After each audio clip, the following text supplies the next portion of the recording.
name is Robert Neville. I'm a survivor living in New York City. I am broadcasting on all AM frequencies. I will be at the South Street Seaport every day at midday when the sun is highest in the sky. If you are out there, if anyone is out there, I can provide food, I can provide shelter, I can provide security. If there's anybody out there, anybody, please, you are not alone.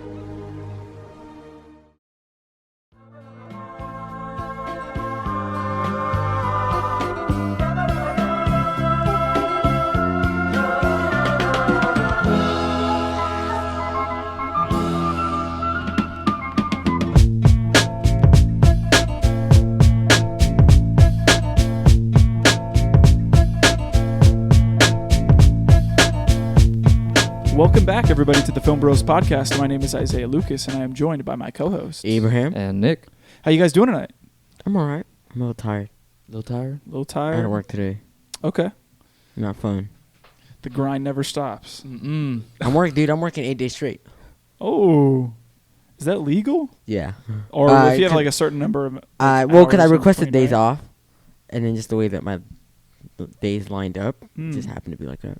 Yeah, that's fitting for the businessman over here. He said, Yeah, true. work, no play. Yeah, Yeah, business usually. is business, Business is business. Business first. and the business is good. Yeah. Business is booming. Who says that? That's I like don't their... know. I've heard something like that, though. I forget somebody. Oh, it was like some sneaker resale kid who would like sell shoes to DJ Khaled. And he would be like, business is booming, or something like that. I forget. Oh my God. I heard it on TikTok, so that's why I said it. Okay. Well, good. I'm glad that you guys are doing well. Mhm. It felt so strange to revisit this movie after I don't know how long of rewatch. Like, I haven't seen this movie in so long. I think Okay. it's been a while since I've seen it. Man. We talk about it All the time. I feel like this always Years. comes up. Why does it But- always come up? because this is your movie. This I don't is know. like not. This is your guilty pleasure. I think. I think so too. I think last week I had told you guys I'd watched it twice this year. Yeah. For some reason. I don't know why. It's always, every time I see it, I'm like, all right, like, let's go. Let's watch it. Who I'm gonna cares? watch that. Yeah. Okay. That's your guilty pleasure. I think, but we always talk about it because it's just a conversation starter, I think so. Mm. and it just flows. And you could just, I feel like you could sprout so many things from I Am Legend. Well, Into- I think it's also just such a well-known movie. Yeah, that's Like, true. This Yeah. movie was a blockbuster, Yeah. you know? So anybody and everybody, I feel like, has seen this movie. yeah. I also think I watched it really young, and it was Yeah. at the time where anything new sci-fi, I was like, oh my gosh, like this Yeah. is so cool. And I also was a really, really big fan of Left 4 Dead growing up. Bro, Oh, Left dude. 4 This Dead. heavily I reminds love me of Left Left 4 4 Dead. Dead. This Left 4 Dead Yeah, scared when me. they jumped on his back and ran at the jockeys. Yeah, it's all. It's all. No, I always hated the stupid witches. Yeah, and you hear Yeah, him they cry. terrified me. No, and my I brother would hated it. play it, and I would literally plug my ears because I just got scared. I hated Dude, it. I'd get scared of the tanks, The massive the dude. big guys, dude. Yeah. That game was so fun. It was so fun, and it reminds me a lot of this movie. This Because- movie reminds me a lot of The Last of Us. That's what I said last night.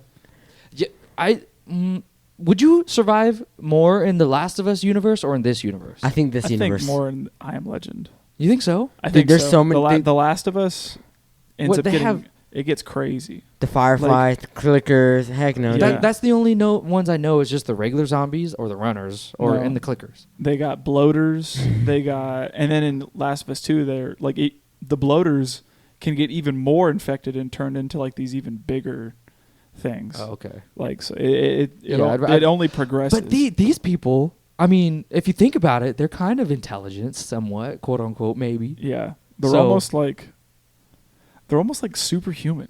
Like- Dude, did you see how they were Yeah, like- bashing into the car? Yeah, and like jumping as high as they do and running as fast as And- they can, and Spider-Man climbing up those walls. I was like, yeah, would a banging their head on the cement. Yeah. Whatever. Whoa there.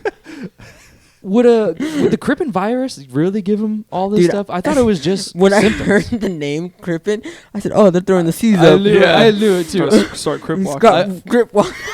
I was thinking about that too. Crippen. I literally thought about it, but I think it'd be easier to survive in this world because I think so too. Well, because you can have still all go out. daytime. Yeah, you Yeah, can, you and can it's farm.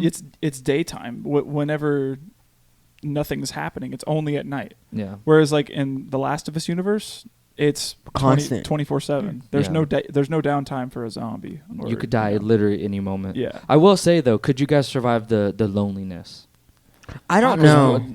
I Am Legend universe will definitely give you Yeah. It'll I carry think you you down. would have to. It's talking to mannequins. that. Yeah. Seriously. I mean, but if you have like a companion like Sam, and yeah. obviously and nothing happens to Sam, I think you could survive.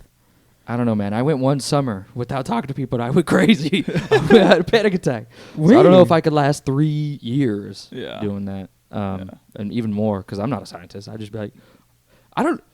Honestly, I would teach myself how to do a lot of things. I would go to the most remote locations and just not have to worry, right? Or go to that one place where the sun basically never sets all winter or something. Alaska? Like Yeah. that. Is it Alaska? Yeah. Where it literally is like It's just always daytime. daytime. Oh, yeah. it's a time of year Oh, that it is. Alaska does. Yeah, where there's no. Like there's 4 p.m. 4 a.m. is still sunlight. That's like what, hey, that's how you beat it. literally, it's the only way. Yeah.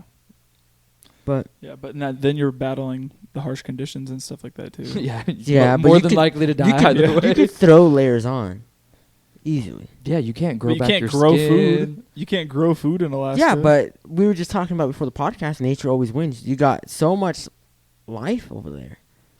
You got fish. You got moose. You got deer. What about vegetables, bro? I don't want hard poops. You're just eating just meat? Well, you can grow Bro, that thing's coming out spiky. It's hurting. grow vegetables, You could probably do spuds like potatoes. potatoes. You can do carrots. That's I true. feel like I need some roughage. Roughage. what's roughage? Like lettuce and spinach and stuff, bro. The greens, the Yeah. good stuff. Mm. I don't Well, know. if you couldn't tell, we're talking about I Am Legend today. Yes, When did this movie come out? came out in 2007, which I thought it was. I thought it was later than that. Yeah, isn't it insane that this movie is like 10 plus years old? Yeah, it's Yeah. What? 13 years old. That's insane. 15 years old. Excuse me. That's crazy. That's to think about how insane.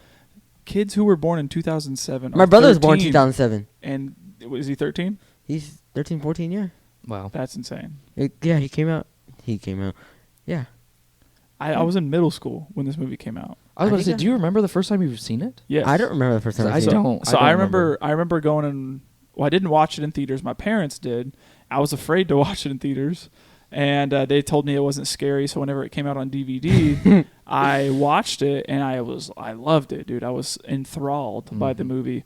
And me and my friend in middle school, a really good friend of mine, we would like sit here and just obsess over this movie and just how much we loved it. And we'd even talked about like we were really into like Game Informer. Like he subscribed to Game Informer, and anytime he got a new magazine, we would like he would bring it to school and we would read it together on our lunch. And we had like convinced ourselves like, dude, we need to write a letter to Game Informer to tell them they need to make like an I Am Legend game where it's like survival horror, like kind of like Resident Evil, you know, or but like make it in the I Am Legend universe or something. Hey, they kind of pull a little bit of that Resident Evil with those dogs. Yeah, Dude. They get close to it, so I Yeah. could definitely see a game. But that was my first exposure to the movie was through middle school, and I remember, you know, just loving it. Like I remember watching it over and over and over again. So I don't remember the first time I watched it, but I want to say this is like my 5th or 6th time watching it because I know I've watched it quite a bit. But it's been a while since I've watched it, and watching it again, I was just like, okay. Critic brain, huh? Yeah, I think I go into every movie with a critic now. Because I watched Titanic about a week ago, and I was just like, come on. No. Yeah, I kind of thought the same thing with the Titanic reference. Whenever she's like, "There's enough room in here, like you can get in here." And he's like, no. Oh, They're God, not I gonna didn't stop. think about that. Yeah. Yeah. But, like, I watched Titanic for fun. I was Okay. just like, I'm going to watch it. Because I've never seen it fully. You wanted to hear Jack, don't let go, Jack. You wanted to recreate that scene where they're going, I do though. Or where they're in the Model T Ford. Oh, bro, I want to recreate that scene any day, Getting hot and steamy. You just see the handprint go. dude. That reminds me of that episode of Rick and Morty where the parents go on the like Titanic remake night. Did you guys ever watch that episode? No, I never watched Rick and Morty. I've seen, I think, all the way up to season 3. Okay. They did an episode where what are the parents' names again? I forget. I couldn't tell you. Yeah, I forget. But they'd go on like this like Titanic night thing, and the mom, Beth is the mom's name. Yeah. She ends up getting left somewhere or something like that, or taken, and the dad ends up getting taken advantage of by one of the maids that cleans the place, and she's like, I've fantasized about like having my own Titanic night forever, and you're gonna like partake in this with me. And she makes him go to the Ford and like Oh my god. and do it in the Ford, and she's like, put your hand on the window now. And like it's like making him recreate everything. It's so funny. Did they do the drawing? I think so. I think they do the drawing too. Of course they do. But But I went into that movie and I was judging it so hard, and it was so hard for me to enjoy it. okay. And I was like, man, my mind's tainted.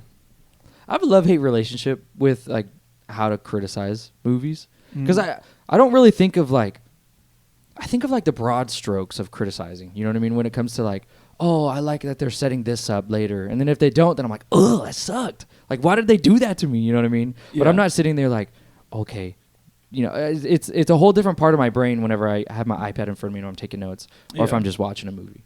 Yeah. I think the same thing, because I'll sit there and watch, and if I find myself asking like, okay, what is going on? Why is this happening? That's when I typically write stuff down. Or if I find myself like being like, dude, I love this. This is great. I find myself writing stuff down right then and there too. Okay. So. Yeah. But yeah, who wrote and directed this movie? So this was directed by Francis Lawrence, and it was written by Mark Protosevich and Akiva Goldsman. Okay. And basically it's a movie about a doctor who was in the military, trying to find a cure for something that they did. And essentially the whole world is dead besides him that he knows of. And it's just his life still trying to find a cure for this disease. Yeah. Okay. Yeah, where's it streaming? It's on HBO Max, the GOAT. Perfect. It is. So if you guys have HBO Max and you want a refresher, or if you haven't seen I Am Legend yet, which I would be surprised by. I would be Yeah, too as well. I'd be so surprised. Yeah, I've yet to meet anybody that has not seen I Am Legend. But yeah, if you want a refresher, or if you haven't seen the movie, go check it out on HBO Max if you have it. If not, I believe it's available for rent and anywhere else. So go check it out. And if you want to avoid spoilers or anything like that, pause the episode, come back at a later time, or if you don't care, continue listening. Yeah. So we'll go ahead and get started with our first favorite scenes here.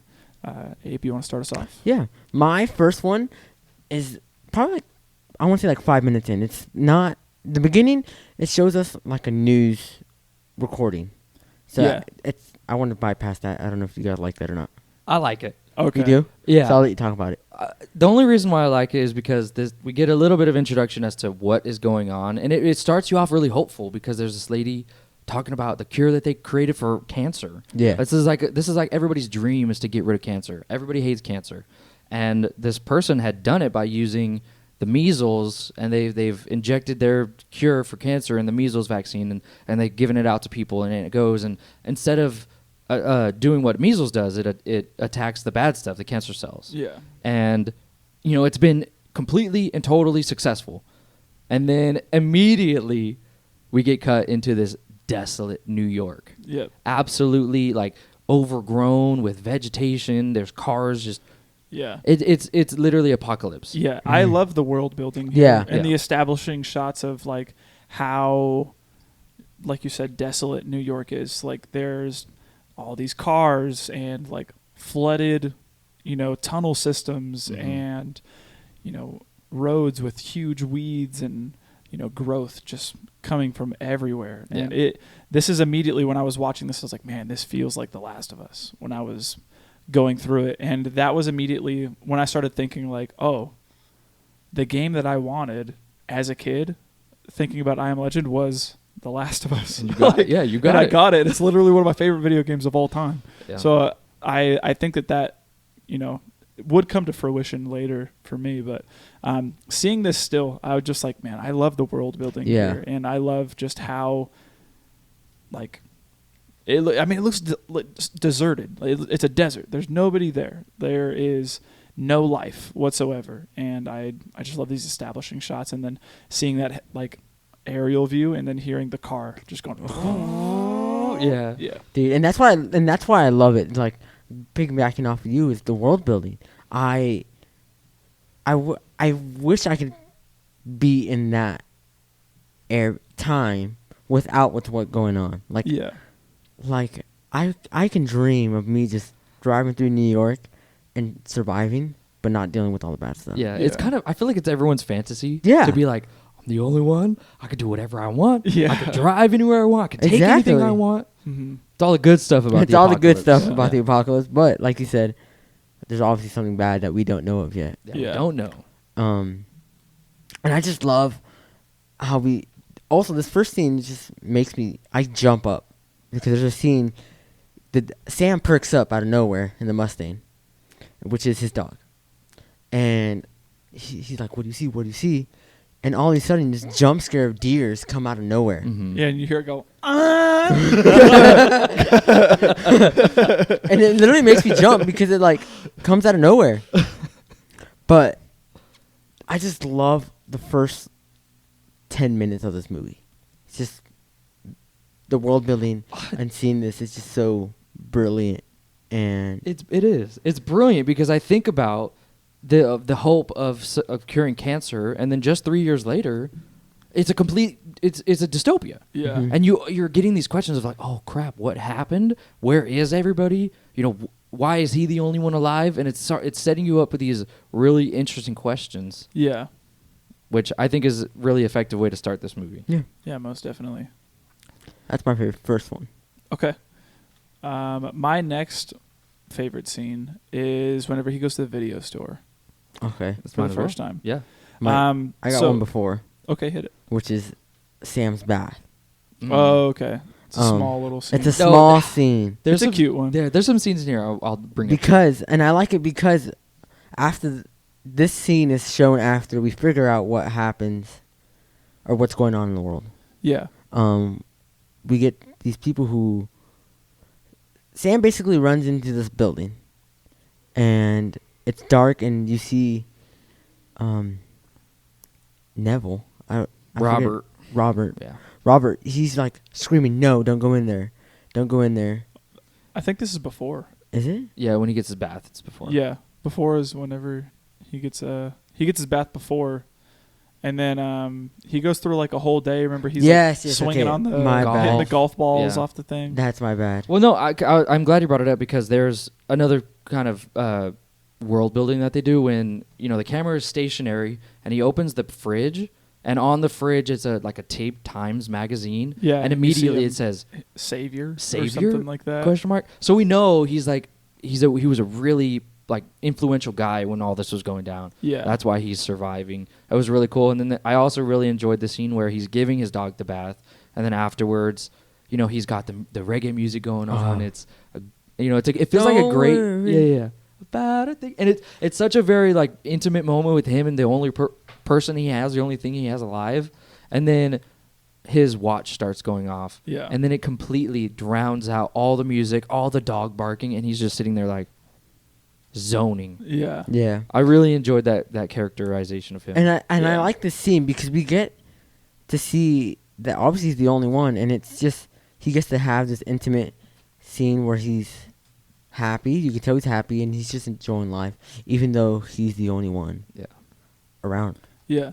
And I liked it because it's just I'd like to think that's what I would do if I was in his shoes. Yeah. He's trying to retain, what life was like before. Mhm. Yeah. And like whether that's watching reruns of old news, broadcasts. Like Mhm. I can't tell you the bro moment I had whenever I saw Ann Curry on television, because I used to watch. I mean, my parents would every day before school would put on the news, and every day before we were about to go to school, that's when the Today Show would come on. Mm-hmm. And I can't tell you how many episodes of the Today Show I watched, like every morning. And I would see Ann Curry and Katie Couric and freaking Matt Lauer and Al Roker, like every day before school. And when I saw them on the TV, I was just like, what the heck? I don't remember this. Threw you back a little? Yeah. And I just remember, getting thrown back to seeing that stuff before going to school every day. Yeah, he's almost treating Sam like his child. Yeah. 'Cause He's like, you need to eat your vegetables. You're going to have a double portion tomorrow. Yeah. We're not going to leave this table until you eat it all. Yeah. I don't know. It felt really wholesome. It felt like he was still trying to grasp that hope Yeah. of surviving. Yeah. And I think that carries on into my next favorite scene that we were going to talk about, which is going to the video store. Yeah. And I like that he, he sets up all these mannequins outside to like feel like people. Mm-hmm. And he's going through like every video that this store has. I He's like, feel like I do. he's like, I'm almost through all the G's, like whenever he goes up to check out. And, he sees all these mannequins. He walks in and puts a couple of his videos back and grabs a couple more. And then, She's like a girl mannequin. yeah, and she's standing by the adult video section, which I thought was so funny. She's standing there, and he goes up to Hank, is what his hat says. And he goes up there and is like, hey, I'm almost through all the G's. And he's like, hey, who is the woman standing over there? Mm-hmm. Of course, mannequin's not answering. And he's like, okay, well, all right, I'll catch you later. And starts to leave. And, shows him like picking corn, I think, after that, right? I think he's got his own farm or something. Yeah, and he's like, he's trying to carry on a conversation with Sam, his dog. And he's like, what am I supposed to say? Hey, want to see some infected rats? Yeah. He's like, all right, tomorrow. I'll say something to her tomorrow or something.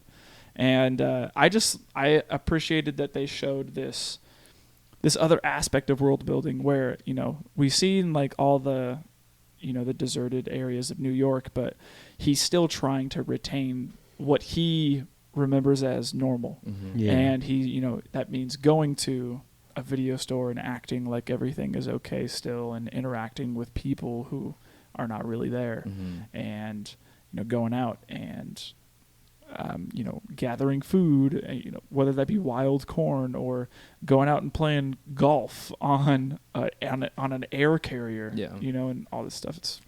I had a question. Did you notice what movie he turned in? No. So he turned in the movie Goodfellas. He did. Oh, so that's why it was hanging up in the Yes. the thing, because I noticed whenever he goes to open up the door, It's hanging up right there. to grab his gun. There's a cover of Goodfellas right there, and I immediately said, "Why is there Goodfellas right there?" So I was gonna ask, what movie do you think he picked up after picked up Goodfellas. after?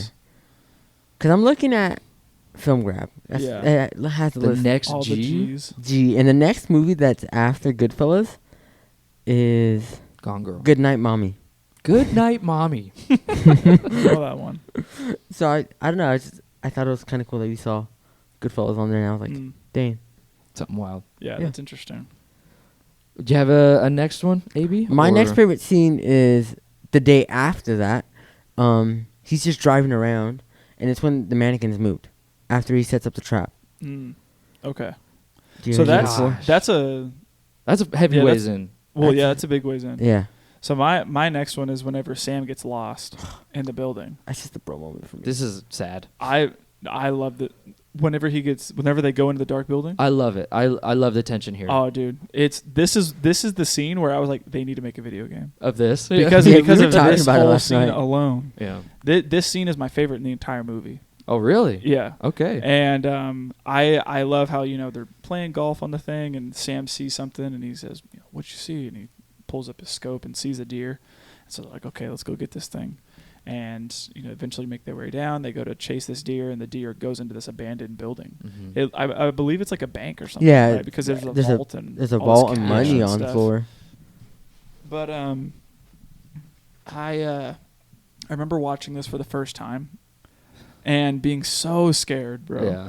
Like, Dude, I just- like gripping the edge of my parents' leather couch because I was just like, you pick at those things, they get orange. and yeah, all that, dude. I'm just sitting there, I did just the same. getting so scared because of how tense it was. Yeah. And, I remember after seeing the scene and like loving that payoff at the end. Mhm. Just immediately being like, dude, I need something like that in my life where I could like play it. Yeah. And that was something that really made me love like The Last of Us. Mm. But yeah, I love the whole scene of Sam going in and immediately Will's like, no, Yeah. Sam, come back. And, you know, goes in. And I love that the way the camera is positioned, too. It's It like feels like third person almost, where, you know, we're over we're over Robert's shoulder. It's kind of almost like, it reminds me of like Gears of War. Oh, it does, yeah. Like the way that the game is set up with like over the shoulder third person style. And the only source of light that we get to see the entire time is his flashlight. I love it, dude. Yeah, and it makes it so much more like claustrophobic and scary because the only thing that we get to see is whatever that gun is on. Yeah. So that could make for so much like it does make for great tension. Mm-hmm. And I think that it's something that, you know, really plays well into the movie, and I wish they kind of did a bit more of it. Yeah. Like with this like almost like survival horror aspect. But I love how how involved everything feels. Like there's all this background noise going on. There's like this dripping that's happening in the background, and you only thing that you can ever really hear is that, and then Will Smith like panting and going Sam. And you know, And he does his little ticks too, yeah. because Yeah. he goes like Trying to call Sam. Dude. And he covers it. Yeah. He's that's going so through. smart. And Yeah. and it's so engaging because we don't know what's there. We Yeah. don't know what's in the shadow. We haven't seen the Darkseekers yet. Yes. So it's really effective because we're just like, oh, what are we gonna see? Yeah. What are we gonna see? And he goes up the stairway. He sees You see the blood. blood. And at first we're like, oh, Sam's dead. Sam. Yeah. They got Yeah. Sam. And then you look and you see that little snout hanging out. Yeah, of the and corner. you're still like, dude, they got It still Sam. kind of looks like Sam. It for a does, minute. yeah. You see the eyes. Yeah. And It's you know it's the deer. Yeah. But then you're like, okay, well, what the heck killed the deer? Yeah. Like, it looks pretty gruesome, blood everywhere. Yeah. And then, we get to see him go through. He sees Sam, and he's like, Sam, get out of here. Come on. He's like, what the heck are you doing? Because she keeps backing up. Yeah. And then he looks over, and that's where we get our first glimpse at a Dude, all you Darkseeker. see Yeah. is Because you hear, like, the... Yeah. Oh, that's what Yeah, we get that's to before. see. That's before. That's what we get to see. And that's Yeah. eerie too. He turns over and And shines that's when he the cups it. He shines the flashlight And on all him you then cups see- it, and all you see is these guys going, And they're bald. yeah. that. Crazy. It kind of reminds. What? I just thought of something bad. They were playing a certain game Oh no that involves a waffle. or a muffin. But yeah, I remember the first or second time watching that movie and seeing that part with my brothers, and we were just laughing because we were like, "What are they doing?" And I remember dying laughing because we were just joking around with the movie and thinking like, "What if you went like stayed the night at somebody's house and you would go to walk in your friend's room or something like that, and you just see like 4 people just going, just in there." Out. Like butt naked, like I would be like, "What's Bruh, happening, dude? I'm leaving." You know the bro." meme? Mom, pick me up. I'm scared. Yeah. That's what I would do. Yeah, and I remember we were just dying laughing thinking about that. I feel like that's where we get our signature move. Just because like all of us, like all of our friend groups, we just like to stand randomly. Yeah, and just just go like this. Unit Maybe, pose. maybe that's where Or we the got it. T-pose. Yeah. True fact. Yeah. I also like the scene too because it's like that first it's a first answer to the question of like, why is there nobody outside Yeah. during the day? Because he ends up running out. Sam gets out and he jumps through the window, Yeah. lands on him, and immediately we see them like singeing Yeah. in the sunlight. in the sun, Reminds me of. and that's when he starts banging his head on the concrete. and it goes. Yeah, like in Hereditary. I know that's Oh. always what I think of him. I'm going ba ba ba ba. Yeah. Effective. I liked it. The tension here was incredible. Again, the world building is phenomenal. World building phenomenal. Yes. Now we know what we're looking out for, and it also sets up the whole idea of him, taking one as a test subject later on. But yeah, my next one is your favorite one, Abraham. Okay, so right after he jumps out the building, he thinks of something. I don't know. Obviously, it's to capture one Yeah. and to use it as a test subject. So he builds this some type of booby trap. Yeah, he draws some of his own blood Yeah. and then crushes it up. To attract them, and Yeah. obviously gets one, and so he is able to get this person this test subject, whatever, infected. Yeah. And as he like hits it, you see this other one who is known as in the movie Alpha. Alpha male. Alpha male, and he's No, just no betas here. No, sir. and he barely steps out, and he starts like burning, but yells at him, like Yeah, gets he's- that he- scream, yeah. He goes, oh! He looks pissed, dude. Yeah. and Robert just leaves, puts in the car, and leaves. Starts doing some testing on this, and from early on in this movie, we see that he has this serum, number 6, I believe, Yeah. that Yeah. this rat was reacting in a good way. Yeah. So he was like, well, next is to try it on a human. Yeah.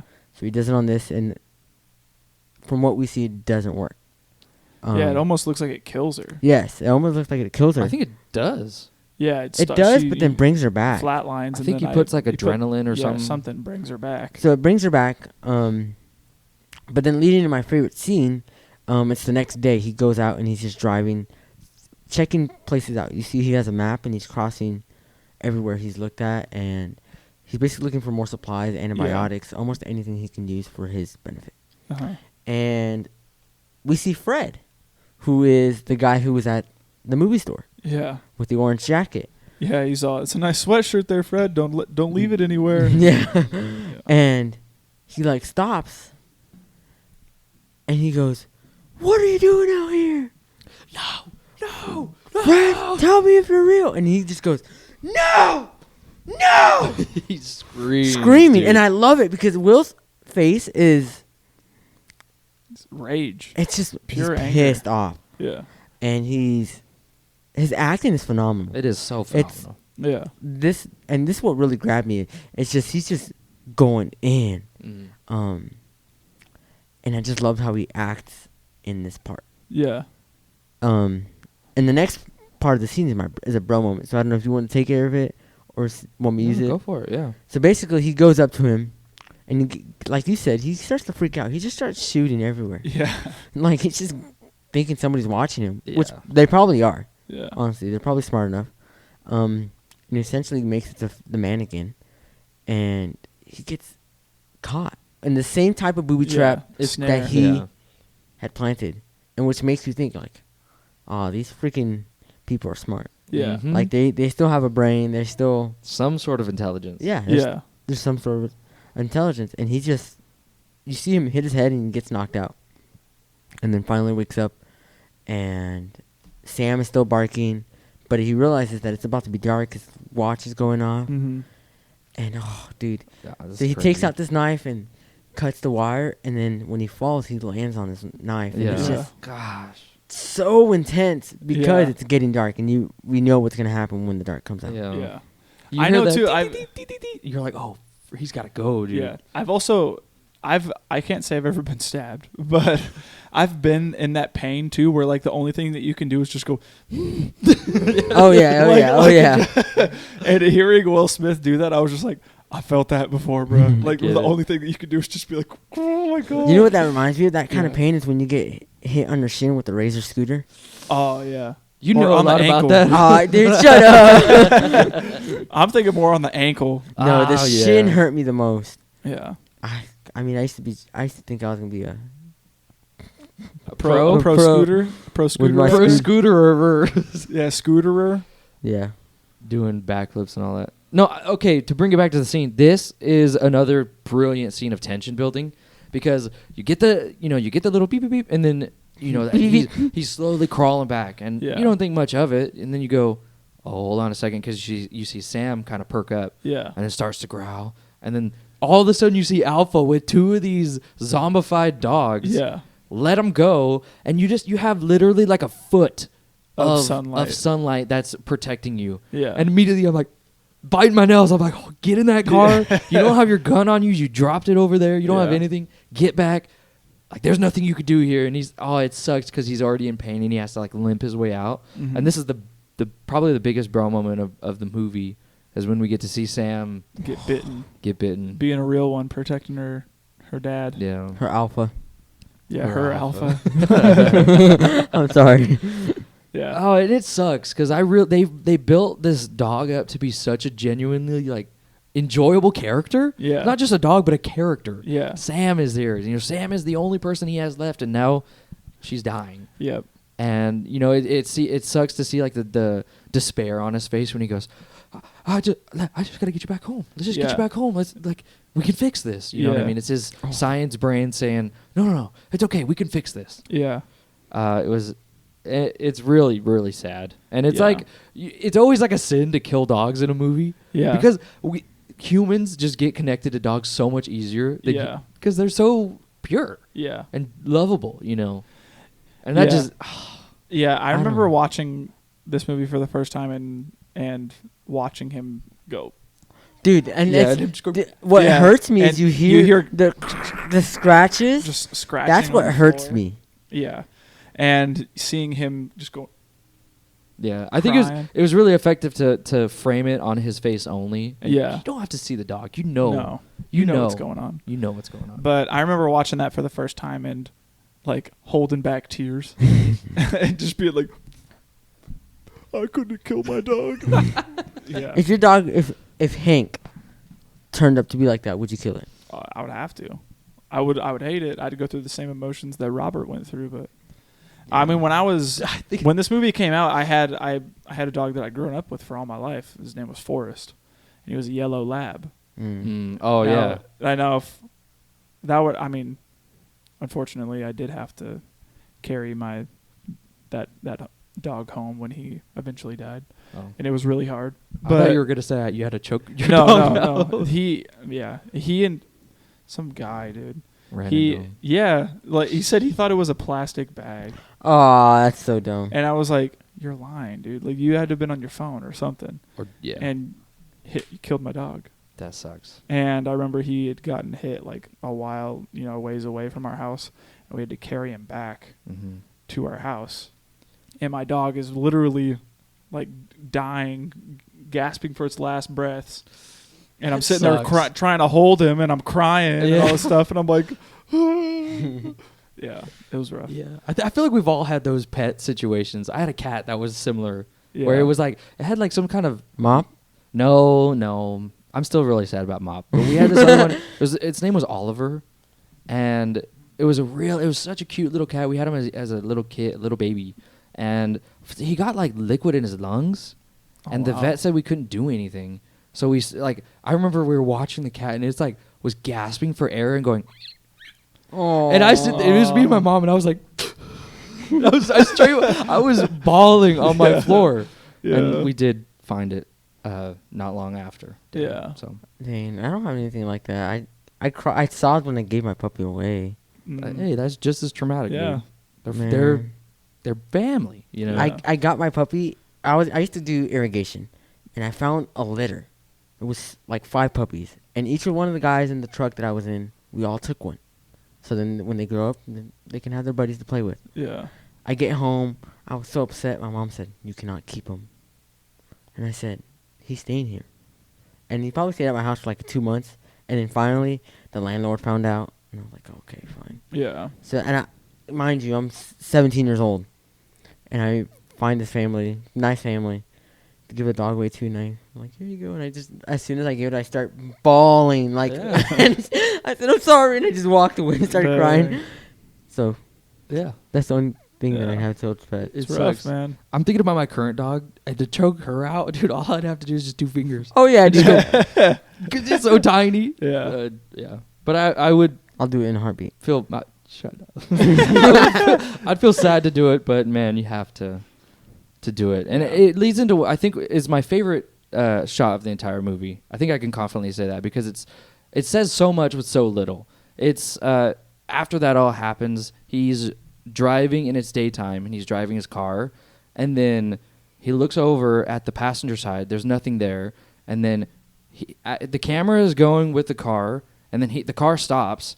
And the camera just goes, and it zooms out. And it's kind of it just left me to reflect how lonely, how alone this guy is. And, to go along with that, there's not a score, really. It's just isolation to a T. Yeah. And it was really effective at getting me to be like, oh, man, like, what? He has no hope left. Yeah. he has nothing now to keep Yeah. him going, which is it. Yeah. Yeah, that leads in him trying to get revenge. Yeah, that's And crazy going, scene too. I don't. Yeah. I'm not a big fan of that scene. Yeah, I wish it was a little more climactic. Maybe. It's just, dude, you look Or at more that action-packed. scene, and Yeah. it's so bad. I want him to feel more capable. Yeah, I feel like he was he was dead set on like dying that night. I think so. Yeah. And like was just trying to take out as many people as he could. but I feel like he could have done better. yeah. Like, I feel like he had step 1 of the plan to a T, and it was a great plan. But then after that, what was his plan? Yeah. Nothing. Right? I would figure he'd want to take out like hundreds, Yeah. hundreds of them. But no, he's like, I'm gonna run into like maybe 15 of them, and then that's when we get to see the superhumans come out and freaking ram that thing. Yeah. It's crazy. Straight up tackling that car, dude. Yeah. Yeah. But any other favorite scenes after that?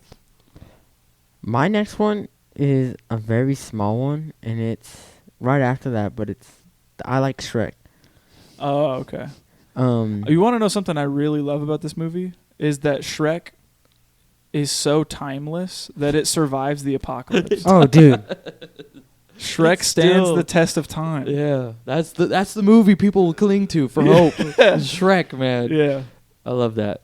But But I like it. So after that scene where he's trying to kill everybody, you see like this blinding light. Ooh, I'm blinded by the light. It's like Almost you hear like like a- electricity Yeah. crackling. Like I don't you know almost, what it I wanna it's know what almost it like is. what's it called? Those generator lights. Yeah. sounds That's like what a almo- Tesla or something like that. Yeah. I was like, what? A Tesla. Like a Tesla coil. Yeah, like a cool, yeah, or one of those, Call of Duty Tesla guns. Oh. Yeah. That's what I heard. I was like, what? A ray gun? What the heck do they have, man? yeah. And so you hear that, and then finally you just hear faintly, "Where do you live? What's your address?" And obviously, so now it's somebody else, and you see them like grab him out, and get into my scene. So it turns out to be another character in the movie, and I don't have their names written down. Anna is the mom. I think it's Ethan. Anna and Ethan, Yes. Ethan's the and kid. so Ethan's a little boy, and Anna is not. I don't think that's his mom. I don't think I so don't think either. so. I don't know. Someone she took. I don't Yeah, know. I think it's someone she took, or someone who's a survivor. Yeah. Because they look very different. Mm-hmm. And he's like pissed off. Like obviously he hasn't had any human interaction for 3 years, so seeing another human is obviously gonna throw you off a little bit. Yeah, especially when yeah. they use your bacon. Yeah, dude, they're straight up. She's like, "Oh, enjoy! I just cooked all your food, and I'm basically living in your house now." I was like, "You couldn't just You'd like." be mad? You'd be mad? It just seems a I little just saved your weird. freaking life and cooked you home cooked breakfast. Yeah, but Something it's like, that you haven't had in 3 years. but it's like, No. No. Doesn't it seem a little weird that this complete random just No. Oh, this is like Making my themselves house at home. Yeah, it seems a little weird. It seems like this. She's helping out. Yeah, but I don't know. It seems a little like I will overstepping fight their you bound- right. No, it's not overstepping. I never would Ow. do that. Would you do that? Yes. I would If not I do saw you dead, not dead, hurting, and I found, and we're in the middle of an apocalypse, Yeah. and I'm trying to get somewhere, Yeah. and I find out where you live, I'm gonna do what I need to do to take care of you. So cooking breakfast for you. No, you're gonna take off your sandals. Put them on the No. sofa and. lean In a back. situation like this, It's what it felt like. You know what I mean? No. It's like she might as well just been walking around in her chonies like they've been husband and wife this whole time. bro, I'll fight you right now, dude. It reminds me of like, you go through your like a bunch of hard times and you get home and you see someone like one of your friends doing a surprise party and they're opening like a $3,000 bottle of wine that you'd never wanted to touch. Yeah. But they're just trying to celebrate. Yeah. I don't know. I felt like weird. Yeah. No, It's a very No. small nitpick, but that's a big nitpick. What do you mean small nitpick? I don't know. It just felt weird. It felt weird to me. Man, you never been taken care of. How'd you guys feel about the? I was trying to change the conversation. No, it's the same thing. How'd you feel about him recreating the Shrek scene? Where he, That's says what the I like. quote? It's funny. That's what I like. Okay, yeah. So he he comes down the stairs after he's had this like debacle with this girl. Mhm. He throws his plate, pissed off. He goes, I just need to go upstairs. And he goes upstairs and finally comes down and Shrek's playing on the TV. And It's like rewound too, because the scene that was playing beforehand is like close to the end of the movie, and then when it comes back down, it's the maybe that's the only movie that he has for kids. yeah, maybe. Yeah, Ethan definitely can't watch Goodfellas. Yeah. So, wow. And he just goes and starts riffing, starts going, He starts and quoting it. starts quoting it quote for quote. And Ethan looks up at it and he goes, "I like Shrek," and I just like it because it's such a normal scene. Yeah. In such chaos, and it was nice to have that with everything going on and what Yeah. happened before and how he lost Sam. So I liked it because they put like a piece of normal life Yeah. in this. It made things chaotic feel life. human again. Yes. Yeah. Yes, that's the word. That's what I was looking for. So that's why I like it so much. Okay. Yeah. So let's transition into the basically what I think is all of our favorites is the end scene. It's the home invasion from the Darkseekers. I think it's so incredibly effective, dude. Yeah. And the reason why I say that is because this guy, he is so prepared, and I love it. I love to see how tactical he is because, you know, as he's dazed and confused when they're driving back, he says like, "Oh, they don't know where I live. You know, make sure you go back at dawn." So they don't know, so they can't follow you. So they're trying to cover their bases, but of course she doesn't because he was bleeding, and that's how they know where he's at. Mhm. And immediately he goes and he turns on these big UV lights that are burning him, but there's too many that's overrunning him. And then he pulls out this like command center and he starts blowing all the cars. And I was like, this is sick. This is so cool because you know, it's like it's so tactile. It's part of his character, you know. And they finally start to get in. And I think it's when he goes against Alpha, right? There's also a big thing too where I'm really upset because his aim sucks. Is atrocious. It's so bad. Yeah. It's so bad. Especially whenever he's like on top of him and he sprays. It's right there. He's right there. And he goes, "Oh," and just it like trails him. It never hits one. Of course, yeah. And then he shoots the propane tank. Yeah, and then he comes out. But that whole scene, I was like, oh crap. Because they're separated by a couple floors. You know, he's dealing with this guy down here. He's getting bit on his shoulder, getting flown around. Yeah. I want to know why that one guy was just tearing a hole in the roof. For all of the others to come. To come in? Yeah. Okay. I think so. I think that's what it was. I was laughing when he was tearing it up because he just has the most blank look on his face. He's just going, yeah. I was laughing at it, just his expression. But yeah, that's super tense too because, you know, you see a gun on the nightstand and he's sitting there ripping this hole in the ceiling and freaking Ethan is all, yeah, it makes a stupid noise. Yeah. You're like, oh, come on. yeah, it's good. It's and then, good. you know, they eventually. Okay, you all get can't down to blame the him. basement. Don't. I'm tired of you criticizing this kid and girl. This isn't his first rodeo, man. Yeah. They know about Darkseekers. Yeah, they came literally from named them. They came from Maryland too. So like they've had to have encountered them Ton. before. A freaking ton of them. Yeah. Yeah, but that's still scary. Well, and she does say, I've never seen one up close. So maybe they're just, you know, smart and travel by day. Who knows? It's true. But yeah, I love this scene, and then it goes into where Alpha goes and calls the rest of them. Like Yeah. the How 30 does he do it? I'm not doing that again. Sounds like Arnold Schwarzenegger. I know. I can't distort my jaw like they can, man. Yeah, dude, this thing goes. It looks like in the Mummy, like when that When guy the- lets the bees come out or Yeah, and the it's- sand come out. It's all. Bro, I haven't seen that in so huge. long. Yeah. That's another movie we should Yeah. revisit. But yeah, and then Brendan Fraser. freaking Brendan Fraser eyes. Go with that They're picture. crying. That picture of him going. Yeah, it's great. Love it. Yeah, but it leads to the end, which is one of my favorites. What do you guys think? Did you like the end? It's just the ending is so questionable for me because there's things that happen. I'm just like, well, why the hell do you have that there? Yeah, Why? I never noticed. It took This is however you. long it took me to watch this movie. I never noticed that. Like whenever Homeboy's running into the glass. Well, first off, whenever he's going down and he's like smashing people into the thing, I was laughing because I was like, oh, that's me in a mosh pit. Dude. Where I'm just going in on all these people. Yeah. But when he starts like cracking into that thing, when it's like supposed to be plexiglass too, right? I think so. Yeah. So I don't understand why it's cracking like that because plexiglass wouldn't. It's just like really, really thick plastic. Oh, you yeah. know?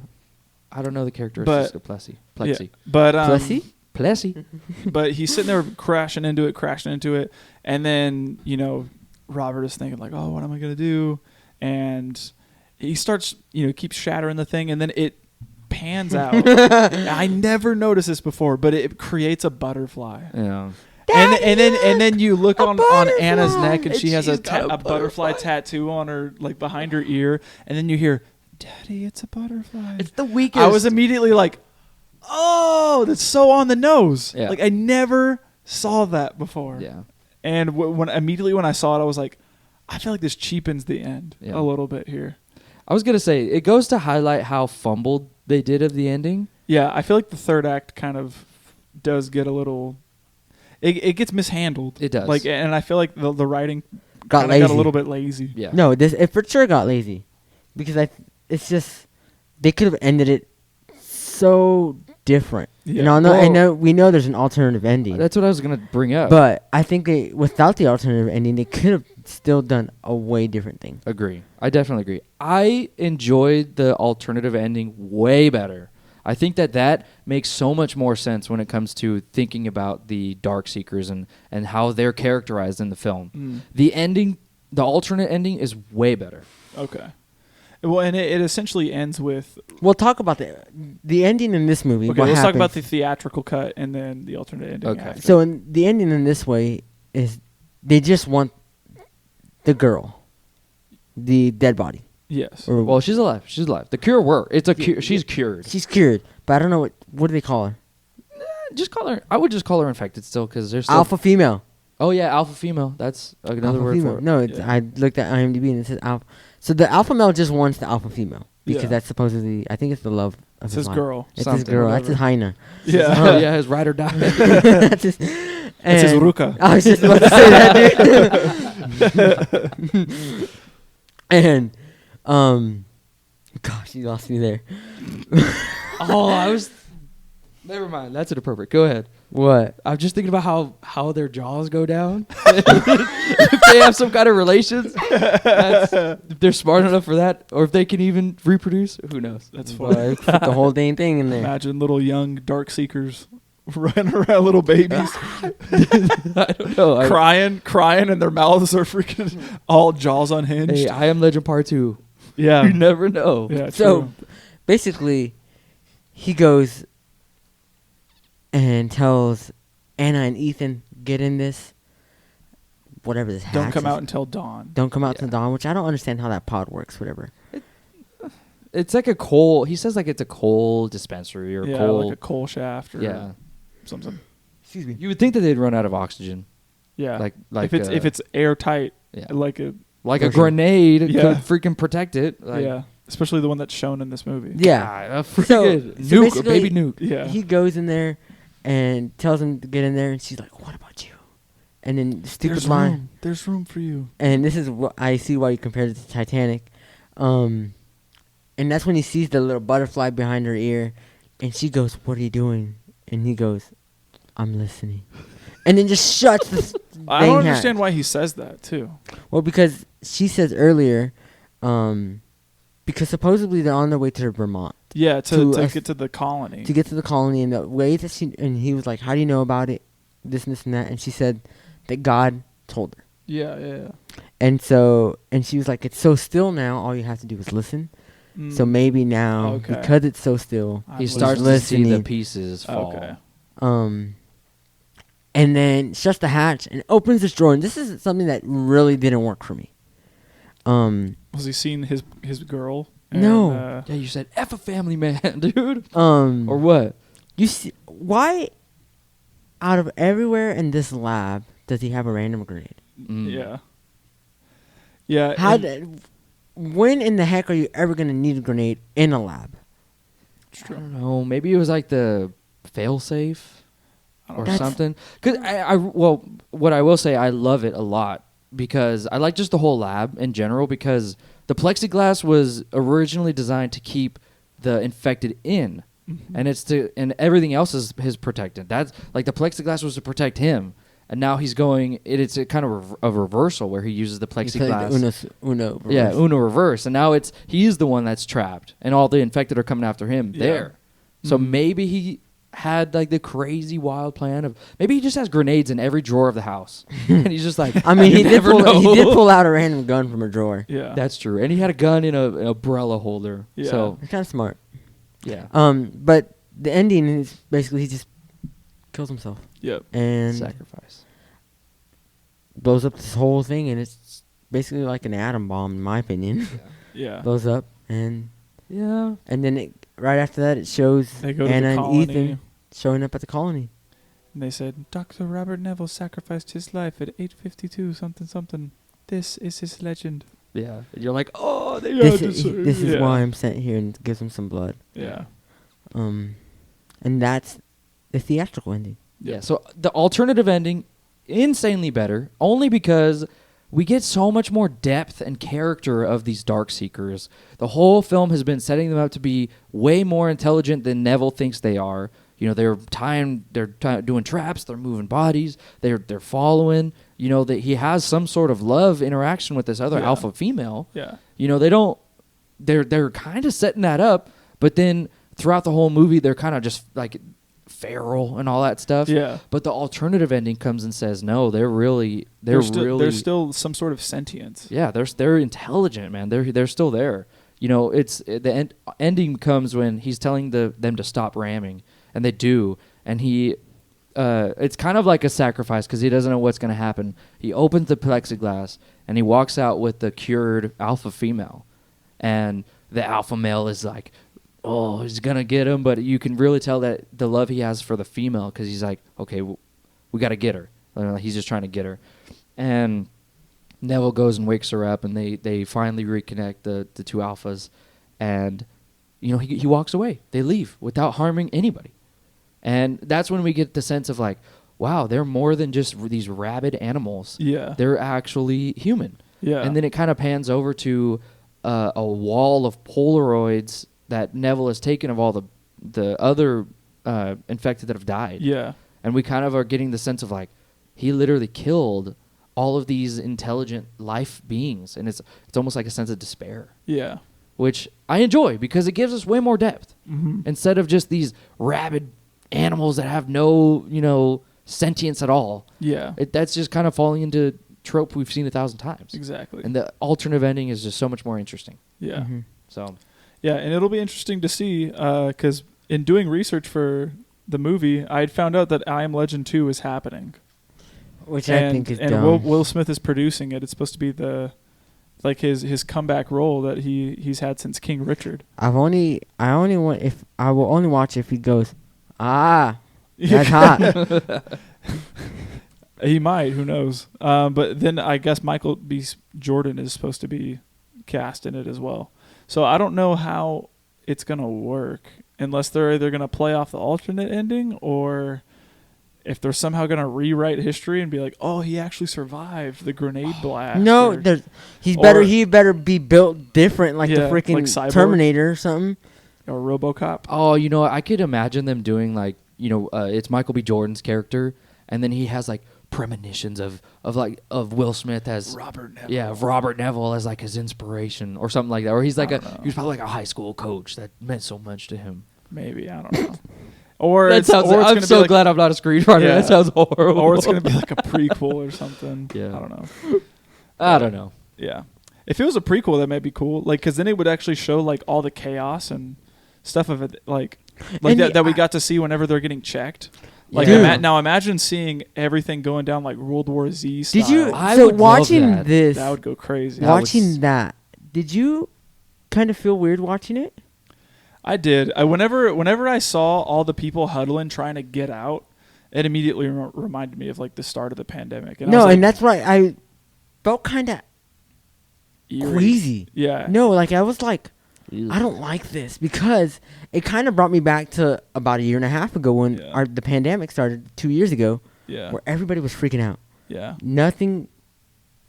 Our new norm was staying inside, Yeah. wearing a mask everywhere you go. Mm-hmm. That and it in that movie, and like you brought it up, gas $7 Yeah. was like, and it made me. I was just like, we're kind of living this right now. Yeah. Do you think it's a pandemic, dude? It's a Shoot. I knew it. Pandemic is more like a scam demic. Oh my god. I'm sorry.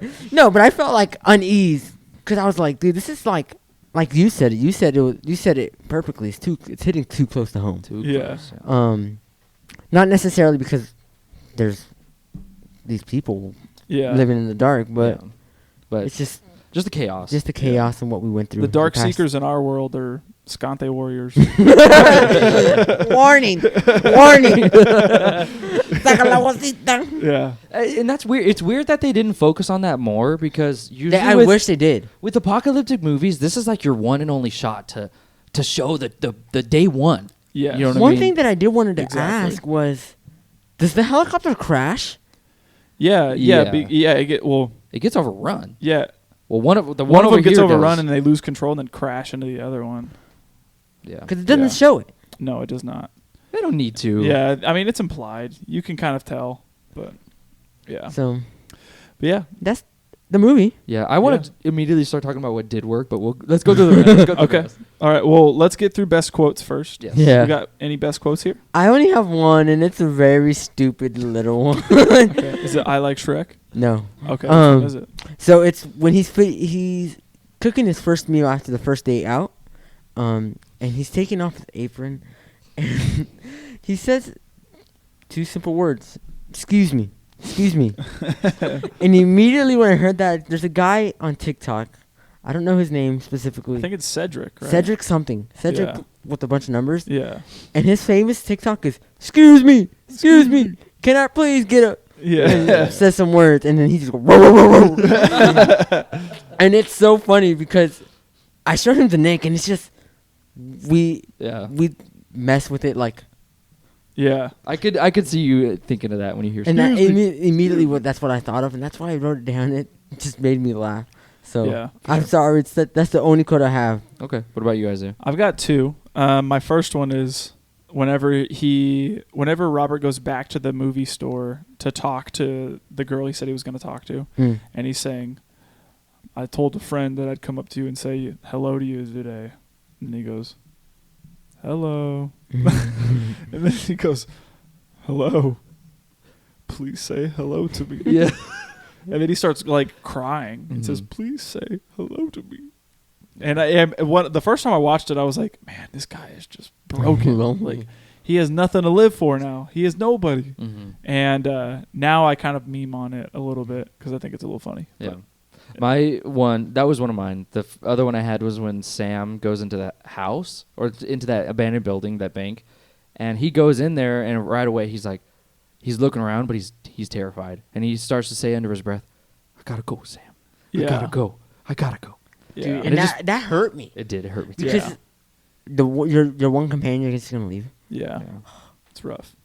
The only other one that I have is whenever he's getting in an argument with Anna, and she starts telling him about the hope that she has for the colony, and she brings up the topic of how God told her where this colony is, and that she knows because of God and all this stuff. And he eventually goes on to talk about a ton of statistics about the Crippen virus and what exactly is going on here. And while that's going on, he's like, God didn't do any of this, Anna. We did. Mm-hmm. We are the ones that created this. And then he goes off on an even bigger tangent and all this stuff. But it's one of the, known is dead. yeah. And it goes into a pretty crazy scene after that. But it was one of the quotes I really did like. For sure. All right, any other best quotes? No, That's it for me. All right, let's get into some bro moments then. I got quite a few. Yeah. First one, lions at the beginning. Yeah. First a little jump scare. The Yeah. lions? Yeah. You Yeah. got jump scared with that? Well, Yeah. it kind of does. I mean, no, he's- I would say the deer jumping out before the lions got Well, the jump deer, scared. I mean, it's a quiet scene, right? It Like, is. I mean, and you can tell, like, whenever a movie's going to jump scare you, right? Because, like, the sound will drone out and get Mhm. real silent and then go, ugh, But you feel the sound drown out a little bit, and then, lions come out of nowhere and attack the thing, and then you see, like, I don't know what you would call, like, a male lion. Or the lioness, yeah. right, attacks the thing, and then the lion comes out with the cub and all this Yeah. stuff. And Which is crazy true, though, because the lion is set to protect the cubs, and the lioness is supposed to do the hunting. do the hunting, Yeah, that's cool. Yeah. which I thought was pretty cool. Yeah. We got that But- right. They didn't get the CGI right. But Yeah, the No, the CGI sucked. Yeah, it looked like a filter. Yeah. like one of those like augmented reality filters where Yeah. you kind of like place it on your phone. Yeah. Yes. My first one is the first flashback that he gets Okay, when they're leaving. when they're leaving the house and Yeah. everything's Yeah. happening. That's another one of how much mine, money too. did you pull out? 600. That's not enough. And we get told like what's happening. Yeah. Yeah. And It's a that good way to show. it Yeah. is. It is a really good way to show it. It really worked. Yeah. Um, Especially like gosh, when it does- they're like, wait, the president's saying something right now, and he's like, we're declaring It military does. quarantine. So much legwork, man. That scene is like Exposition layout. It's exposition, but not it. Like it sets up so much. It sets up his relationship with his wife and his kid and what happened to them. Yeah. It sets up the actual Crippen virus. It sets up day one. It sets up a lot of things, yeah. which is cool. But yeah, Yeah. that It's also that was the moment, that scene right there. I remember that was the hardest I had jumped at a movie Oh, before. dude, yeah. Whenever the freaking thing slams on the window and Yeah. it goes, "Blah!" and you see the blood come out. I remember immediately going jumping real hard, and then Dude, is it real? yeah, dude, and that I feel like I've watched this movie so much. When I hear the kid going, "It's a monster!" Yeah. It's seared. It's seared into here. I Yeah. I know it. yeah, it's Willow Smith for you. Yep, that's crazy. Yeah, she caught a vibe, dude. Dude, Yeah. okay, my next one. She whipping her hair back and forth. How scared she is. She's whipping her hair back and forth. My next bro moment is Robert having Google glasses in his lab, dude. Yeah, that is true, right? I He saw has that, I was the. That's before it even came out, right? He has a little like That's the camera. meme. hooked That's up the here. meme. Yeah, Yeah. I was laughing. Dead air, dead air. What do you guys got? He was like, "You're ready." I was, and I was reading my notes, and we said the ones that I was gonna say, but my next one is the lady who's trying to give away her kid. She's crying, Saving She's and crying she's blood. crying blood. Yeah. And She's she like, goes, I'm not infected. I'm not infected. Pull crap. Girl. Oh, yeah. Oh right, yeah, bro. I'm gonna believe that when you're crying blood. Yeah. Yeah, just I ain't She's like, taking she you. looks like she's high as heck too. with Yeah. the she's red eyes. Pale. take my kid. Take him. I'm not infected. Hey, it reminds me of Saving Private Ryan. Yeah. Same. It's Yeah. that same innate human thing of just saying like, I don't care about me. Take my kid. Yeah, yeah. Honestly, dude, the- get your kid, dude. Yeah, the other one that I have here that we haven't talked about already is finding out that Robert's wife and daughter died Yeah. in the helicopter crash, which is a big bro moment. Yeah. Mhm. What about did that scene get you when he's walking through that abandoned house and he goes to that door and it says, "Don't open till Christmas"? Yeah. And It he kind of opens it was it. kind of cringe for me. It reminds me of Because- there's a Walking Dead episode that does a similar thing, and it always gets me because it's like It's kids. it's what could have been, yeah. Yeah. Yeah, that's and true. it was And like, it's kids. it was twins Yeah. too. It was like, or maybe not twins, but two yeah. kids, and I was like, It made me cringe a Yeah. little bit because that whole house is destroyed. it is Yeah. okay. That's true. And that room is not. There's no Yeah. way in heck nobody's going to utilize that room for something. Yeah, it looked kind of like a drug addict house too. Oh, it Yeah. looked like a squatter house for sure. Well, and you see like bodies with like quarantine Yeah, that's tarps what I'm saying. over There's no the bed way. and stuff too. There's no way they weren't going to utilize that room for something. So I was Yeah. just like, come on. They were all, every time, just when you open it, you just get too sad. You can't Yeah. desecrate it. You said no, even no. if you're Yeah. even if you're a night seeker or a dark A dark seeker. a dark Seeker. seeker, just, Yeah, you just go. just like You go. Oh. okay, you sound like a Minecraft villager. Yeah. All right. Any other bro moments? Dude, it's a small bro moment, but in that scene where Robert throws a plate and Anne and Ethan stand up, Mm-hmm. dude, Ethan strapped himself. He grabbed a knife. Oh yeah, he did. Really? What? Dude, Yeah, he she did. tells him And to she put the goes, knife down Put the knife down, afterward. and you just see him lightly put the knife down, and then he strapped himself. Yeah. That was the thing too, where I was wondering why he like screamed, because it looked like that fool was down. He's a down. Like he like his he was- socks are almost to his knees. Yeah, he was about to stab somebody, but whenever it came to the monster, he was all Yeah. See that? Gotta be consistent, man. yeah. Gotta That's be the last one that I got. Okay. Any other bro moments No, here? we're good to go. All right, let's get into some facts then. Yeah, Which I didn't do my due diligence, and I totally forgot to write down facts. Really? So, yeah, Okay, so you we'll guys are going to tell me. all We right. will blow your mind because there's some here that I It's crazy. Okay. Go ahead, Alright, though. but I'll start with the budget. So it was estimated for this movie to be $150 million.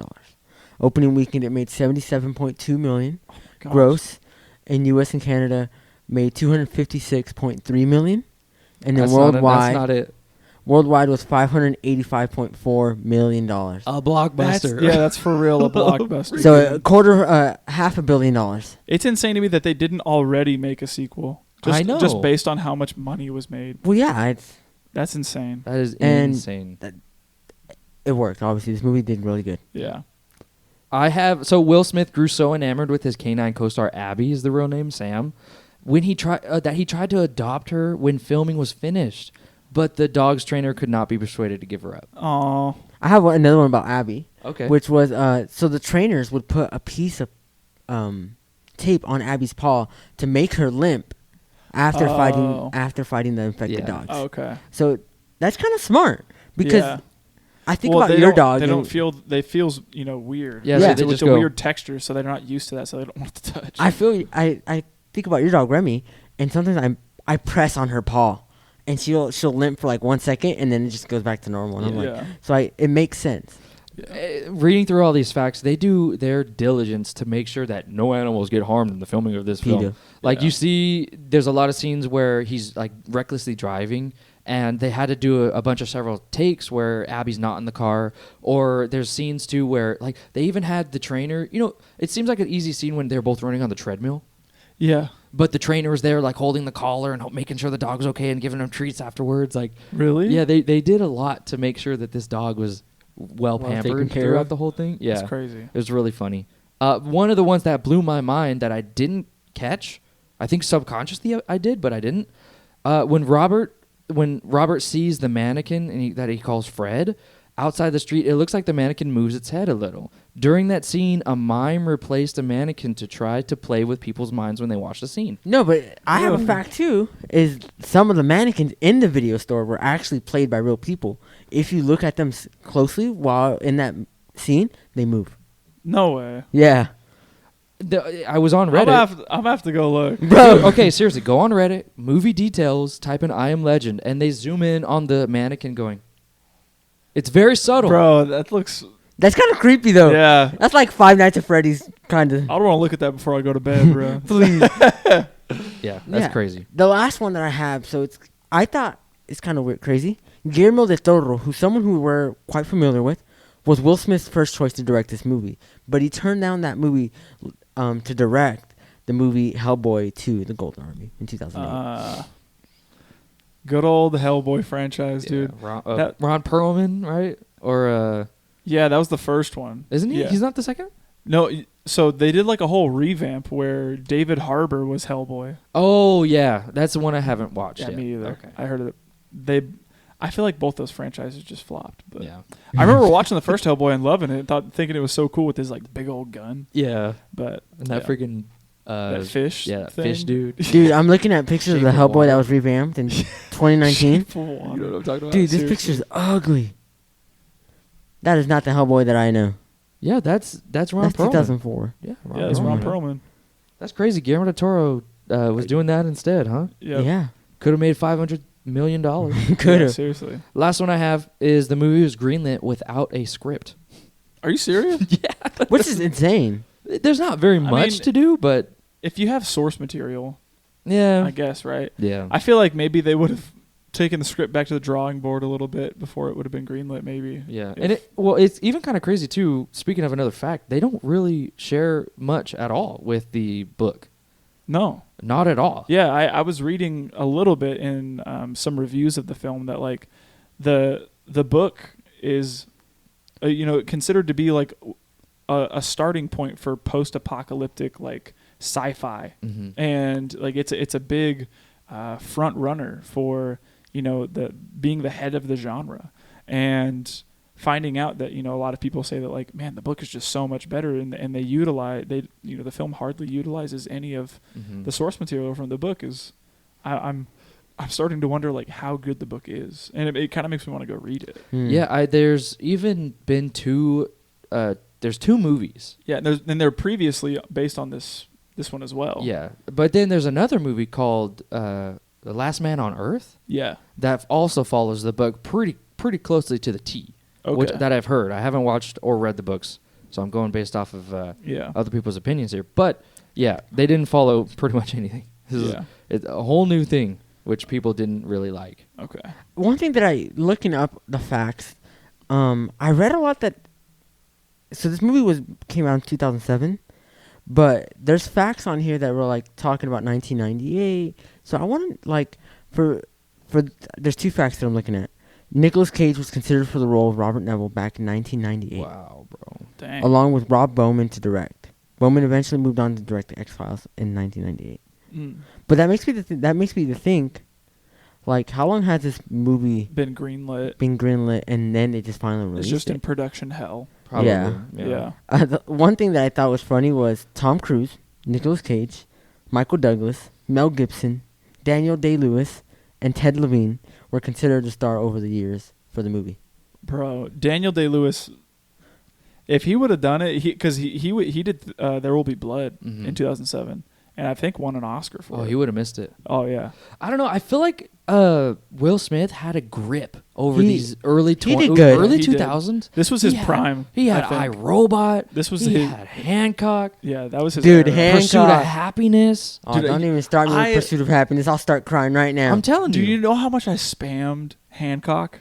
Like, I would watch Hancock on repeat all the time. Don't And I was, call me an a-hole. yeah, dude, I loved Hancock. Yeah. That was like, I think Will Smith's like prime run where he was just, starring in all these back-to-back blockbusters. Yeah, the early 2000s is when he was getting. Yeah, he had a lot of good stuff. Yeah. Yeah, that's it for facts for me. Okay. All right. Well, if that's it for the facts, let's get into what didn't work.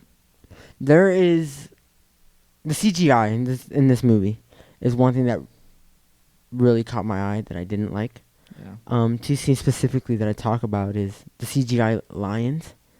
You can really tell those are fake, like off the bat. Yeah. And it's just not. I don't really need that scene. Okay. I don't think there's a need for it. I mean, there's nature and stuff, but I don't think it's relevant to the Okay. movie. And the other scene that I talk about is when he's basically trying to kill all those Darkseekers. When he's going drifting and doing donuts basically, and he's going off of that pier. Yeah. You can tell the car is so edited and fake. And when it's like teetering. yeah, on it's so bad. And I laugh about it because I was like, dude, come on. It's bad. Yeah. Sure. Yeah. And it's I just didn't like it at all. Yeah, I wish that, obviously it would have taken a lot more money, but I wish that they would have opted in for like prosthetics when it comes to the design of like the Darkseekers and stuff. And the reason I say this is because I immediately think of Stranger Things season 4, which is like still, popping. Everybody's talking about it still. And the design of Vecna and it being a practical suit. Like, this is, actual effects. It's makeup and prosthetics that somebody has to sit in Something for like tangible. 4 or 5 hours. And, it always ends up looking way better than CGI because CGI will always end up getting outdated. Yes. And so when I saw something that they opted in for CGI for this film to kind of cut down on costs, so that way they only had to hire like 3 or 4 people to play the Darkseekers, and then they could just like CGI a couple other people in. Or a ton of them in. Just get a bunch of bald people. Yeah, like or like do the due diligence and take the time to really set up this world, than like relying so heavily on the CGI. Yeah. Or really invest in the CGI and make it good. Because like I think about movies like The Matrix that came out in like the 90s, and the CGI is like still pretty good. Yeah. Like that's a very special effects heavy movie, and it still works in my opinion. Mm-hmm. And then you got a movie like this came out in 2007, and it's kind of like, what happened here? Do you think if I Imagine came out, say, 2020, and with the technology we have now, would have been better? Oh, for sure. For sure. For sure. And do you think it would have held on? Listen, if the Still CGI look like this? Yeah, if the CGI still looked like this, and we are in the year that we are in now, oh, dude, that movie, Endgame would not look like how it is. No. True. way. I think of CGI and I think of Endgame. Or like I think of like the Lion King live action that they did. That's like picture perfect. Yeah. Yeah. Like insane. You Yeah. know, to think about the abilities that we have now with CGI is just insane. Versus like Star Wars: The Phantom Menace. Yeah. Dude. Yeah. But yeah, I can understand that with CGI not really aging too well.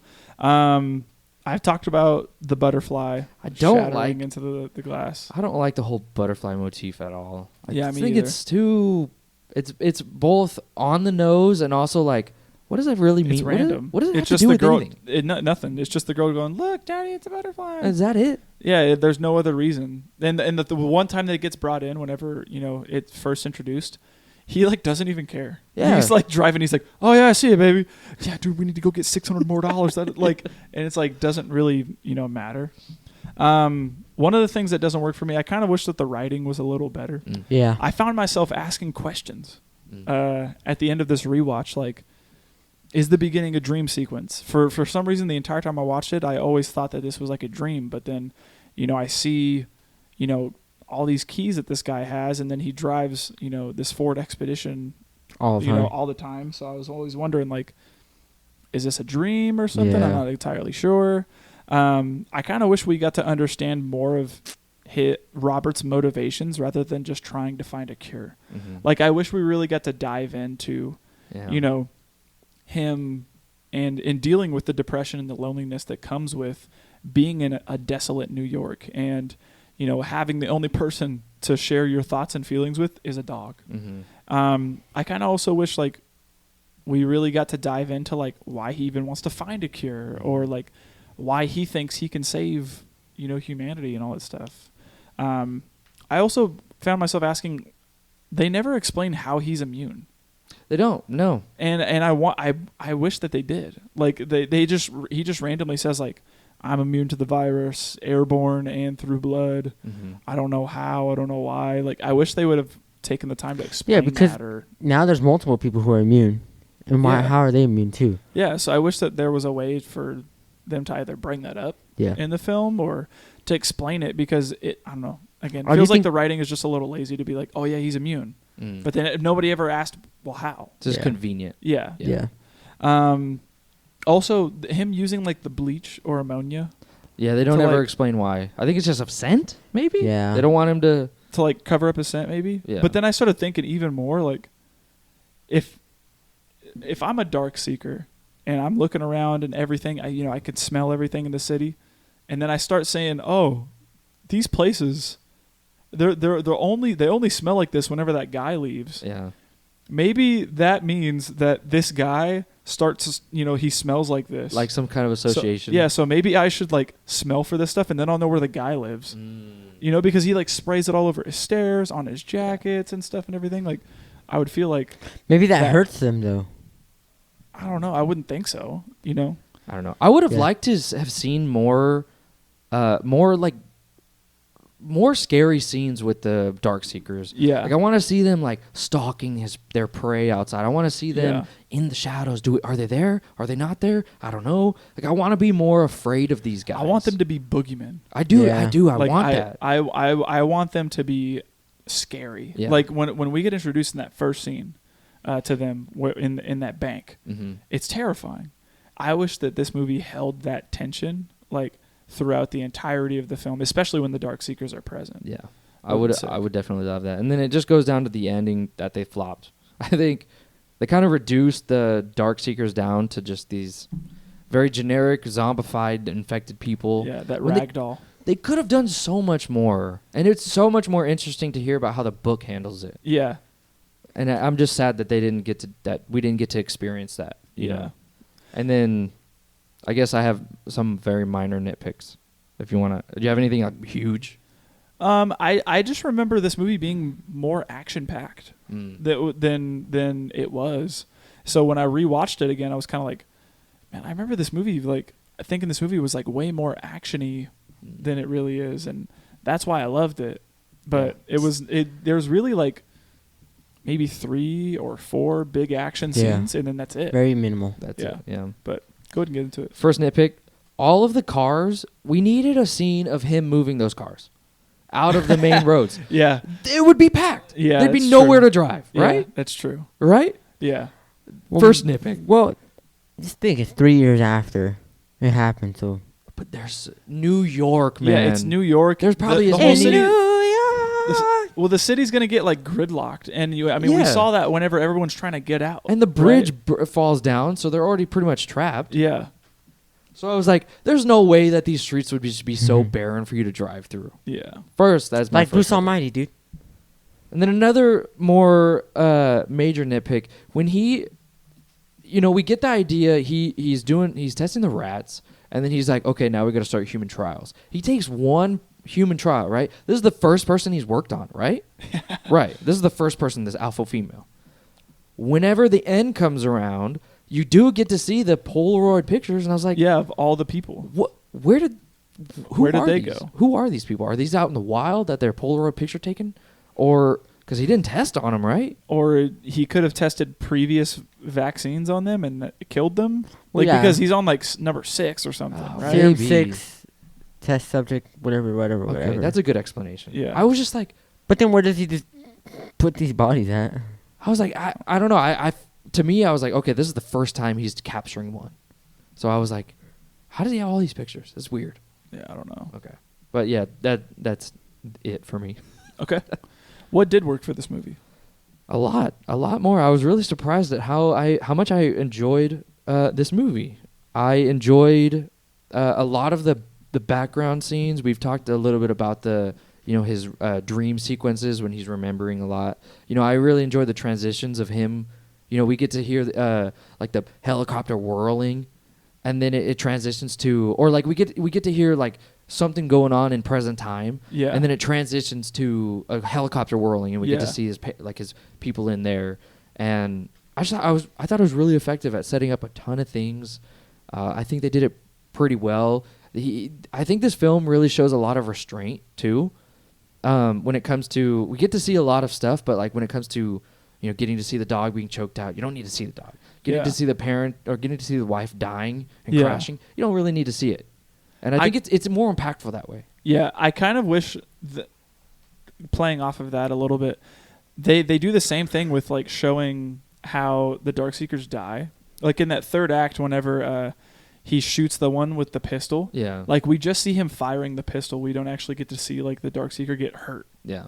And I kind of wish like there was a little bit, I guess, more violence, or like they chose to show a little bit more Yeah, towards the Darkseekers. Maybe I don't know. No, I agree with that. I do agree with It's a that. PG-13 movie, so. Yeah. Good on. And I think that's why it did so well in the box office, right? It has to be accessible to, a huge crowd for it to really take off the way it does. Yeah. An R rating really limits the audience. Sure. But yeah, I kind of wish that they, were a little more visceral. Mm-hmm. It would have been a lot more gripping, I think. I did think some of the scenes are beautiful. Like you talk specifically about the scene where he's driving and the camera just lifts away. Gosh, it's so cool. A bunch of the aerial shots that you get on this film are magnificent. They're so. Again, the world building is just phenomenal. I think, and that's what it leads me to is the world building. Mm-hmm. Because again, I think about the scene when he's on top of the plane shooting those golf balls. You just get a picture of New York, and it's so quiet and still. And yeah, it looks bad, but it's so beautiful. Yeah, that dystopia feel. Yeah. Right? Like that feeling of just utter loneliness. And a packed city or a city that like New York that is just, City that it's never sleeps. Exactly, the Yeah. city that never sleeps being empty. Yeah. Yeah, it's very It's strange. foreign. And it's weird. it's very gripping. 'Cause Yeah. I just see that and I'm like, wow, that's Yeah. crazy. Yeah. Yeah. Will Smith's acting in this is great. Dude, he's amazing. Yeah. He was phenomenal in this one. Yeah, I really enjoy his performance in this, and I think this is one of the movies that I really started to really like Will Smith, Mm-hmm. and yeah, I think he would only go on to do better, Yeah. do better movies after this. But Well, yeah, I mean, like, a movie that I think of is this past year, he did quite a performance at the Oscars. It was just amazing. Oh, bringing that up. I thought we'd skirt past that. Yeah, dude. You want to know something that was a little trash? I mean, obviously, Will Smith shouldn't have done what he did, but people like went on IMDb and started ranking this movie a 1-star because of what he did Because to Chris of that? Rock. Yeah, and I was like, Just leave it alone. yeah, why rate the movie? You know, tank the scores. has just nothing because to of that. do. Yeah, it has nothing to do with the film. You know, but People are weird. yeah. Another thing that really did work for me was the use of Shrek. Like and Well, no, again, the use of time. like this would have happened. I mean, what does it say? This is 2012. 2012. Yeah. And Yeah. it shows some of the movies like in New York. It shows movies that are coming out like Batman dude. versus Superman. It came But out in 2012. Did it? Yes. No, Batman vs Superman came out in like 2014 or No, 16. I could've sworn. think. And That seems and early. Listen, it predicted that Batman v Superman was going to come out in 2010, and this movie came out in 2007. Visionary. Yeah. ISP, man. Oh, Yeah. 2016. 2016. Yeah. Wow. So when I saw Maybe that come it out was- in 2007, and it said, "Oh, in 2010, Batman v Superman," I remember as a kid seeing that and being like, "What is that? I've never seen that. Like, is this some Superman's fake? gonna you know, win. He's thing?" just a human. Yeah. Martha. Oh, Yeah. How do you know that name? How do you know that name? we're best friends now. Let's go and kill. Hell yeah, man. Our moms are named Martha. Let's go. that breaks my Yeah. freaking brain. But yeah, I mean, I love that, you know, this world that we are brought into doesn't shy away from it being that, like, you know, Oh, it was a real world. this was a real world. This was really Earth, you know, and Shrek was a popular children's movie at the time whenever it was released, and It still is. It's Yeah, I still- would say it's still timeless. yeah, and I love that it gets brought up in this film, and it's just, you And in know, the morning, it outlives the apocalypse. I'm making waffles. It probably still would too to this day. Yeah, I would watch it just to make me feel happy. yeah. Yeah, I mean, we've talked about performance. We've talked about. I think we almost hit everything on the head. Yeah, I enjoyed the pacing all the way up until the third half. I think the first half was awesome. That Mm. your math is not correct. Huh? Third half. Or the last half, the last third of the movie, the 2/3 of the movie. I thought the pacing was great, and then it kind of slows Yeah, down it a little tapers bit. off once new characters get introduced. Yeah, I almost enjoy it when it's just him and Sam. Yeah, I was me like, too. oh, I like this. Yeah. I love these characters. Yeah, and it's Um, just a guy and a dog. Yeah, Yeah, very everyman. An honestly. alpha yeah, and alpha female. True. yeah. All right. Well, if that's it for what did work, who wins this movie? Will. Will Smith? Yeah. How about Will Smith or Sam? Oh Sam? no, the Dark Seekers. Some random Yeah. name. Yeah. Rush. What's his name? Something. Rush Myhawk or something. I don't know. What? Something. I don't know. I don't know his name. Let's see. Let's find it out. It's Dash Myhawk. Dash my hawk. Dash Myhawk. Alpha male. All right. that just reminds me of being like, oh, what's your name? No, it's Dash Me Hawk. Mihawk? It's Mihawk? M-I. What? I don't know. My man. hawk, maybe.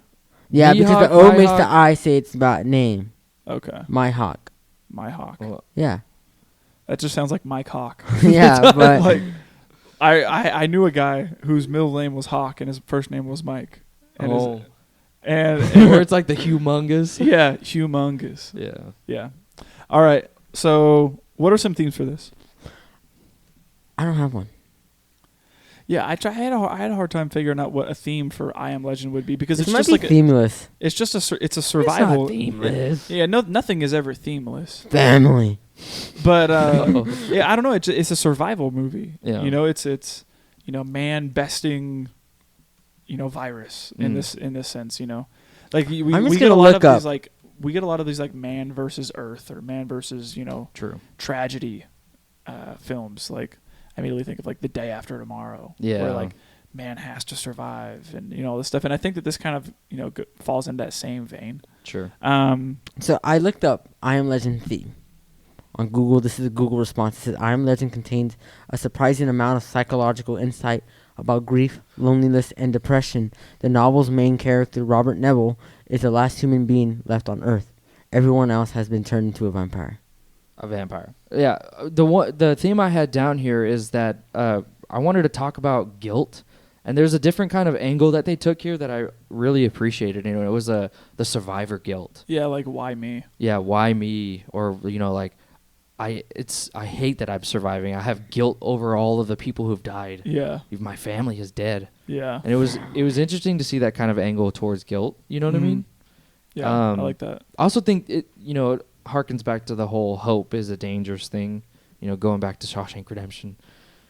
Rest in peace, Red. But I do think it is, and it's part of the reason why he acts out of frustration when she tells him that there's a camp, and he gets all pissed off because he doesn't want to have that hope again. Yeah, he's like, "Don't give me that. Everyone's dead. I know everyone's dead." Yeah. So there's something I think that they brought up. Nice. I like that. All right. Well, if that's it for the themes, what are we rating this? I'm gonna give it a 7. Okay. I enjoyed it quite a bit. Yeah. I gave it a 7. Ooh. Okay. I'll give it a 6. Fair. It's very fair. It's No, a good it's movie. fair. It's still fair. I don't know how much I'll rewatch it. Yeah. Going back to and it that's now, why I gave it a 7. I was just like, I don't know if I want to rewatch this anytime soon. Yeah. So going back over it again and reliving that nostalgia and kind of going back into it with a little more critical mind, I was kind of like, man, okay, I can definitely see that my movie taste has changed since I was in middle school, but it's still a good movie nonetheless, and it's something that really had a hold on me, in my life, and it's something that I will come back to eventually, but it's not something that I'm just gonna be like, man, I gotta watch that again. Yeah, so fair. But other than that, yeah, that's it, man. That's about it. Yeah. All right. So thank you guys for sticking all the way to the end of the episode. We do appreciate it. We've been loving a lot of the recent comments and just the interaction that we're getting on YouTube, as well as rate and reviews on the podcast channels, whether that be on Spotify or Apple Audio or all those stuff, Google Podcasts, everything. We really do appreciate the interaction we're getting. So continue to like, share, subscribe, leave the comments, do all that stuff. It helps us, make this podcast better and lets us know what we're doing great, what we could fix, because we want to make sure that this is the best thing that we could possibly, be doing for you guys. Sure. Yeah. As always, every episode in the description, you can find all of our methods of contact: Instagram, Letterboxd accounts, email, all that stuff. Send us movie recommendations, critical thoughts, constructive criticism, all that stuff. Hate mail, whatever you want to do, it doesn't matter. We accept it all. So, I think as always, we're going to go ahead and reveal the next pick for the week, which is my pick. It is. What have you got for us? And I had stumbled across this movie on one of the cinema pages I follow on Instagram, and they were talking about actors who portrayed real life people, and all this stuff. And I'd stumbled across this movie called Monster that came out in 2003. It stars Charlize Theron and also stars, I'm forgetting her name. She plays Wednesday Addams in the Addams Family movies. Let me look her up real quick. Christina Ricci. Okay. And it tells the true story of a serial killer named Eileen Wuornos or Wuornos. I don't know how to spell the last name. But this woman, essentially the story is that, she grew up in a very, unloving home and spent a lot of her life hitchhiking and rolling town to town and stuff and doing a lot of sex work. Mm-hmm.